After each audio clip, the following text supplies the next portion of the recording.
Hi, my name is Nadine and I'm one of the two Lepage sisters. And today I would like to bring you in our magical world. So I very often hear the phrases I'm not creative, I have no fantasy at all, I cannot draw. And what I would like to do with you today is to do a first step into the world of illustration.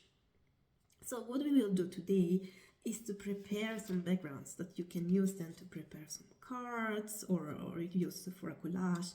And here is the type of background that we will create. And as I was saying, you can also use them for doing some collage like this. So what you will need, it's for all the three techniques that I will show you. It's water, because we will be working with watercolors, so you will need water. And usually you have two different containers, one with the fresh water and one where you will have to wash your brush. Second, you will need a brush. It doesn't matter which type, but really just a brush. It's fun for what we will be doing. And of course, what we cannot miss is the paper. Here I have watercolor quality paper. The reason is because you will be working with water, so you need something thick. Here I have the Ecoline paper, which is really good for this kind of works. So now let's get started with the three techniques. For this first technique, what you also will need is this film. So it's plastic film, and it's the one that you use in the kitchen usually. And if you don't have it, it's also okay to have like something with plastic, but which is thin, and you can move it. And also what I do use is brush pens. So you have here the brush pens that I'm using. Here are just the colors. If you don't have brush pens and you have just watercolor, that's also fine. You can also use them. It doesn't really matter. So we are starting with the plastic film. We take a piece and put it on the table, and then we put our piece of paper below it. It's just for reference. And then we start with the brush pens. We color on the plastic, and we use the paper as a reference. So if you go out, it's not a problem.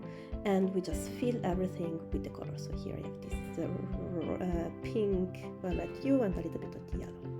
So once we are happy with it, we take it aside, and then we take the water and put it on the paper, so drop after drop, so that we make it everywhere water.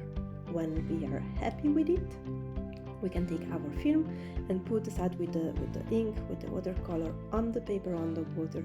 Then we go a little bit with the finger so that we have an homogeneous color everywhere. We take it away, take a little bit of paper if there is too much color on one side. And then what we can do is to put a little bit of weight on the angles of the paper, or a little bit of scotch, so that it will then dry and be flat and not like in this curve. And then for our second techniques, what we will be using, they are just normal watercolors. So I have watercolors, they will be the one that I will be using.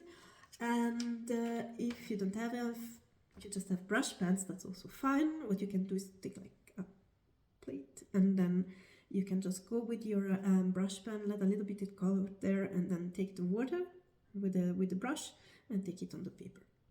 So the watercolor is a little bit easier, but it works also perfectly with the brush pens if you do it this way. The first thing that we do with this technique is to wet our paper. So here I took also a little bit of green, but it's not necessary, it was just to have a little bit of hue. But the important thing is that you really wet your paper with the water. And then you can start working with the colors. Here I took the green hues and fill it again, everything going so randomly, so that you will have a nice effect at the end. You can mix the color, choose the color, and so on. So what you can also do is that you fix your paper with some clips or with a scotch or whatever, so that you won't have this curving paper. Or you can do it afterwards. I did it afterwards because I was moving the paper to another side of the table. Yes, then you work until you're happy with it, and when we are happy with the result, you stop, you let it dry, and you let yourself surprise of what will come out as a final result.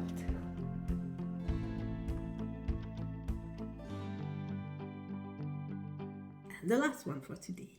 For the last technique, this really last technique, we will use colored pencils. So I have here some colored pencils. Also, if you don't have so many colors, that's also fine, it will work. These one, just pay attention that they are the ones that are soluble in water. I usually have a mark here or on the package. Yes, because it's quite important that they are soluble in food, otherwise it wouldn't work. So, ready to go. So now you're used to it. Last technique, we take the colors and we mix all the hues all together on the paper. So you go on this way until you are happy with it and until everything is really covered with the colors, and everything also a little space also in the angles and on the sides. When you're happy, when you're done, you go and take your brush with the water, and you will then go and mix and let the color dissolve so that they will mix really nicely together. So if you take more water, it will really dissolve everything and you will not see the pencil strokes underneath. I like to go a medium way, so not too much water, so that I will still see that I was using some colored pencil beneath and not using only watercolor, because it gives this nice texture effect. We manage it. We now have 3 different backgrounds that we can use for our works.